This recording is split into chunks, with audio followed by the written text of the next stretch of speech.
देखोगे मुश्किलें हजार मिलेंगी, सपना एक देखोगे मुश्किलें हजार मिलेगी, लेकिन वो मंजर बड़ा खूबसूरत होगा जब कामयाबी शोर मचाएगी, जब कामयाबी शोर मचाएगी। हेलो गाइस, मैं प्रदीप नागर आप सभी का वेलकम करता हूं हमारे YouTube चैनल बायो मंत्र में। गाइस, आज के इस वीडियो लेक्चर के अंदर हम बात करने वाले हैं बायोटेक्नोलॉजी की, मतलब जैव प्रौद्योगिकी के बारे में, जिसमें हमारा टॉपिक जो है ये 11th और 12th बायोलॉजी के अंदर है, जिसका अपन आज इस वीडियो के अंदर जो है डिस्कस करने वाला है। डिस्कस करने से पहले अगर आप चैनल पे नए हैं तो चैनल को सब्सक्राइब कर लीजिए, पास में जो बेल आइकन है उसको प्रेस कर लीजिए, आने वाला हर वीडियो का नोटिफिकेशन आपको तुरंत मिल सके।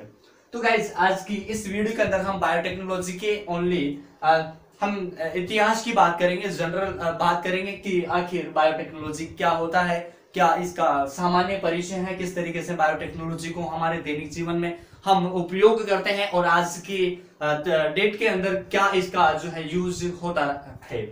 तो देखिए, यहाँ सबसे पहले हम बात करते हैं बायोटेक्नोलॉजी क्या है।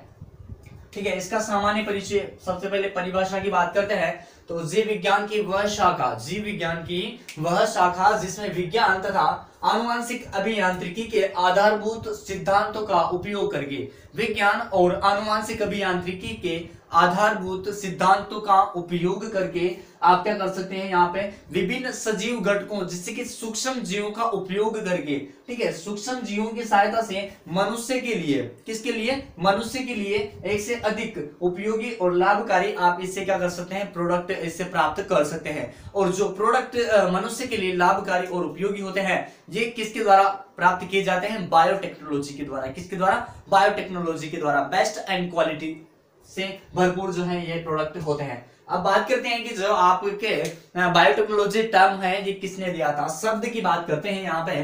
तो शब्द दिया था सबसे पहले आपका कार्ल एरिकी ने, जो कि 1990 के अंदर दिया था। ठीक है, कार्ल एरिकी ने। और अगर हम बात करें यहाँ से कार्ल एरिकी की, तो हंगेरियन एग्रीकल्चर इंजीनियर थे ये। ठीक है, हंगेरियन एग्रीकल्चर इंजीनियर ऑफिसर थे ये आपके कार्ल एरिकी, जिन्होंने 1990 के अंदर कार्ल एरिकी ने बायोटेक्नोलॉजी शब्द को डिस्कवर किया। अगर हम बात करें वर्ल्ड के अंदर फादर ऑफ बायोटेक्नोलॉजी की, तो आपके कार्ल एरिकी हो जाते हैं। अगर हम यहाँ से देखें इंडियन या father of biotechnology in Indian की बात करें, तो इंडियन में आपके हो जाते हैं किरण मजुमदार सो। किरण मजुमदार सो जो है आपके ये father of biotechnology in Indian हो जाते हैं आपके पास में। चलिए देखते हैं यहाँ से जो आपके बायोटेक्नोलॉजी शब्द है इसका किस तरीके से गठन हुआ है, निर्माण हुआ है। तो देखते हैं यहाँ से कि किस तरीके से आपकी बायोटेक्नोलॉजी बना है। तो ध्यान दीजिएगा यहाँ पे बोर्ड पे, इसको मैं थोड़ा सा साफ कर देता हूं, आप जो है नोटबुक लेके बैठिएगा ताकि आपको दिक्कत ना आए। तो चलिए देखते हैं यहाँ से कि बायोटेक्नोलॉजी जो है वर्ड, इसका गठन किस तरीके से हुआ। तो यहाँ से देखते हैं bio plus techno plus logy. ठीक है, तीन वर्ड आपके पास में यहाँ से निकल के आते हैं, बायो, टेक्नो और लॉजी। बायो का मतलब यहाँ से हम देख सकते हैं जितने भी लिविंग ऑर्गेनिज्म हैं वो सब इसके अंतर्गत आते हैं। टेक्नो के बारे में देखें तो कुछ टेक्निक्स होती हैं, कुछ टेक्निक्स की हम बात करते हैं, यहाँ पे टेक्निक की बात करते हैं, टेक्निक्स या फिर आप कह सकते हो प्रोसेस। ठीक है, प्रोसेस। और लॉजी का मतलब होता है स्टडी, मतलब आप क्या कर रहे हो यहाँ पे, जीवित जीवों की कुछ उनके अंदर जो है आपको नए जीन ट्रांसफर करना है जो कि आपके लिए उपयोगी हो सके। ठीक है, नया उसके अंदर जो है आपको कैरेक्टर चेंज करने के लिए उसके अंदर जीन या फिर डीएनए ट्रांसफर करना पड़ता है। और जिस टेक्निक के द्वारा आप करते हो, और जिस टेक्निक के द्वारा करते हो इन लिविंग ऑर्गेनिज्म के अंदर, ठीक है, और क्या इस चीज को हम क्या कहते हैं, या लिविंग ऑर्गेनिज्म के अंदर आप किसी भी कैरेक्टर को या जीन को ट्रांसफर कराने के लिए जो टेक्निक यूज करते हो उसके बारे में पढ़ना एक क्या कहलाता है, आपके बायोटेक्नोलॉजी कहलाता है। ठीक है, तो लिविंग ऑर्गेनिज्म, टेक्निक और स्टडी। ठीक है, तो जीवों के बारे में आप जो है जिन टेक्निक्स के बारे में अध्ययन करते हैं तो वो सभी क्या कहलाते हैं, इस बायोटेक्नोलॉजी के अंतर्गत आते हैं। आगे देखते हैं कि जैव प्रौद्योगिकी का क्षेत्र क्या है। तो जैव प्रौद्योगिकी जो है किस किस क्षेत्रों के अंदर ये यूज में आती है आपके, तो यहां से सबसे पहले बात करते हैं कृषि क्षेत्र के अंतर्गत। ठीक है, कृषि क्षेत्र में देखें तो पादपों की जितनी भी नई किस्में होती है उनको तैयार करने के लिए, जैसे कि आपने देखा होगा कि गांव के अंदर किसान लोग क्या करते हैं कि जैसे ही आपकी कोई फसल जो है वो खराब हो जाती है, तो उसके लिए जैसे ही नेक्स्ट टाइम में नेक्स्ट सीजन में आपके उस फसल का बुआई की जाती है, तो नया जो है सीड वहां पे लिया जाता है। ठीक है, जो कि आपके बहुत ज्यादा कॉस्टली यहाँ पे पड़ता है। तो यहाँ से कृषि क्षेत्र के अंदर बायोटेक्नोलॉजी के अंदर आप सीड में कैरेक्टर्स चेंज कर सकते हैं या न्यू वेराइटी की आप सीड यहाँ से बना सकते हैं। ठीक है, तो किस्मों को तैयार करके उनकी पोषण क्षमता और उत्पादन में क्या करते हैं, उसकी वृद्धि करते हैं। तो बायोटेक्नोलॉजी यहाँ पे कृषि क्षेत्र के अंदर बहुत ज्यादा योगदान देती है। और वैसे भी हम बात करें तो 70% जो आपकी पॉपुलेशन है वो कृषि क्षेत्र पर ही डिपेंड है। ठीक है, तो आगे ध्यान देते हैं स्वास्थ्य क्षेत्र की बात करते हैं कि किस तरीके से है बायोटेक्नोलॉजी स्वास्थ्य क्षेत्र में मददगार है।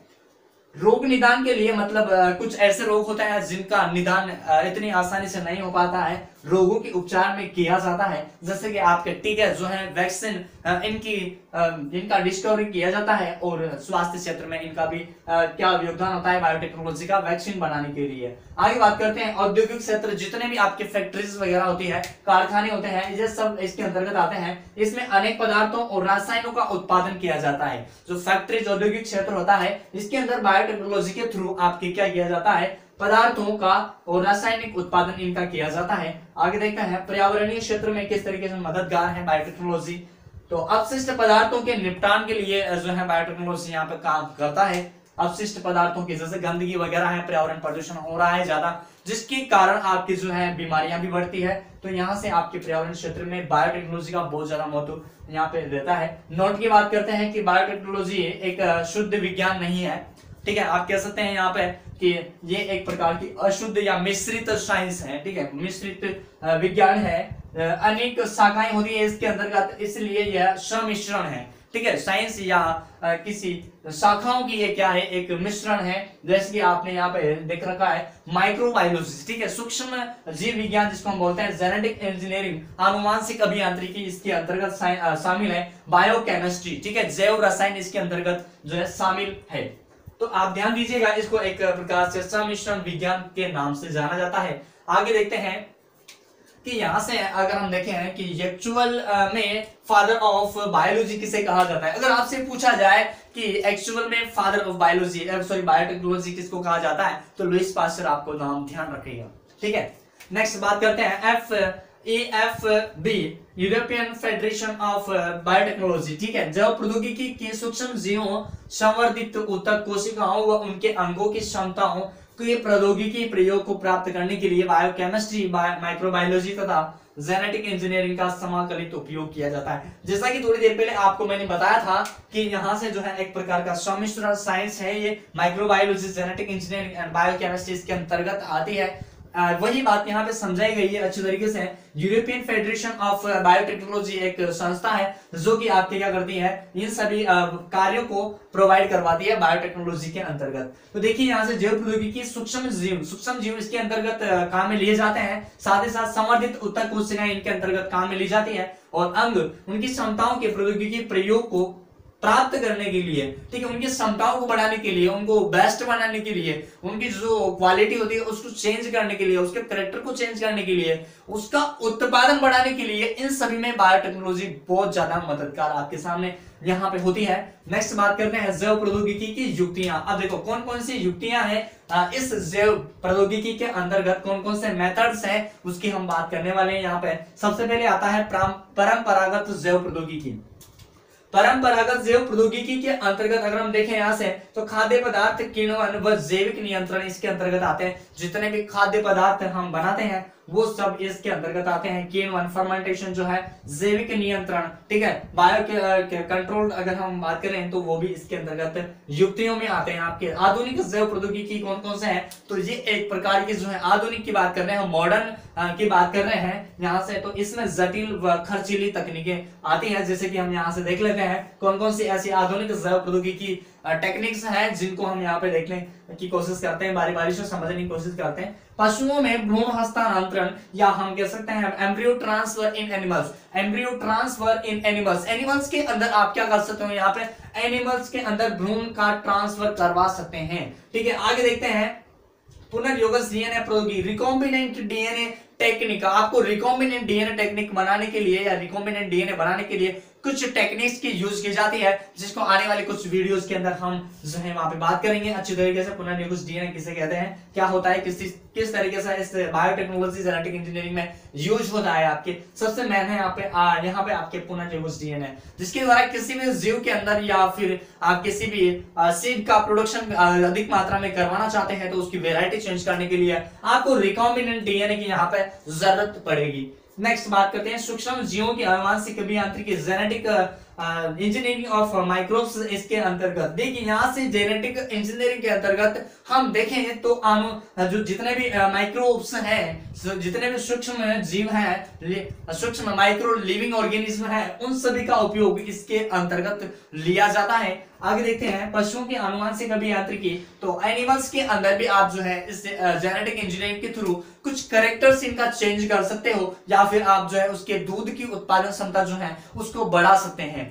आगे देखते हैं पौधों की आनुवंशिक अभियांत्रिकी, पौधों के अंदर आप जो है इसका कैरेक्टर चेंज कर सकते हैं। अब वो कैसे किया जाता है, तो आपको हमें हमारे साथ में जो है बना रहना पड़ेगा, तभी आपको जो है अच्छी तरीके से यहाँ पे सारी चीजें मैं यहाँ पे जो एक वीडियो के निरंतर जो है आपको वीडियो प्रोवाइड करवाता रहूंगा। तो देखिए उत्तक संवर्धन की बात करते हैं, टिश्यू कल्चर यहाँ से किया जाता है, और जेनेटिक इंजीनियरिंग की इसमें काम होता है बायोसेंसर, जैव संवेदक में भी आपके जेनेटिक इंजीनियरिंग यूज होता है। जैविक चिप्स, बायो चिप्स बनाने के लिए भी जेनेटिक इंजीनियरिंग बायोटेक्नोलॉजी का काम आता है। बायोफिल्म बनाने के लिए भी आपके जेनेटिक इंजीनियरिंग या बायोटेक्नोलॉजी यूज आती है।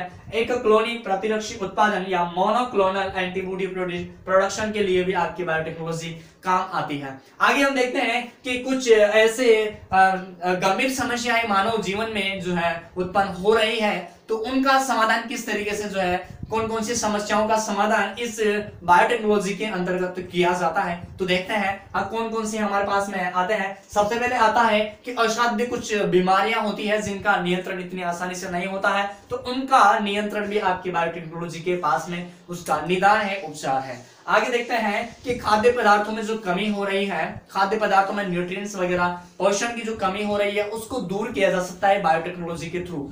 आगे देखते हैं कि जनसंख्या जो विस्फोट हो रहा है उसको भी आपके इस बायोटेक्नोलॉजी के थ्रू कम किया जा सकता है। आगे देखते हैं कि मृदा की जो उर्वरक क्षमता होती है, मृदा की जो उसके अंदर ह्यूमस होता है उसकी कमी होना, तो उसको किस तरीके से इंप्रूव या इंक्रीज किया जाए, तो उसका सॉल्यूशन भी बायोटेक्नोलॉजी के पास है। आगे देखते हैं कि इन सभी का जो हल है वो या निदान है, या जितने भी नई नई टेक्निक, नई नई प्रकार की जो बीमारी आती है उन सब का निदान और उपचार आपकी बायोटेक्नोलॉजी के पास में है। आगे की वीडियो जो नेक्स्ट वीडियो आएगी आपकी, उसके अंतर्गत हम पढ़ने वाले हैं भारत में जैव प्रौद्योगिकी का क्या रोल है। ठीक है, तो इंडिया के अंदर जैव प्रौद्योगिकी किस तरीके से काम कर रहा है, बायोटेक्नोलॉजी किस तरीके से वर्क कर रहा है, कितने आगे हैं, और कौन कौन सी इसके अंदर जो है हमें लाभ मिलते हैं और कौन कौन सी हानियां इससे होती है, तो उन सब की हम बात करने वाले हैं आने वाली वीडियो के अंतर्गत। आज की वीडियो में इतना ही, बाकी फिर मिलते हैं अपन नेक्स्ट वीडियो में। तब तक के लिए जय हिंद, जय भारत, वंदे मातरम आप सभी लोगों को।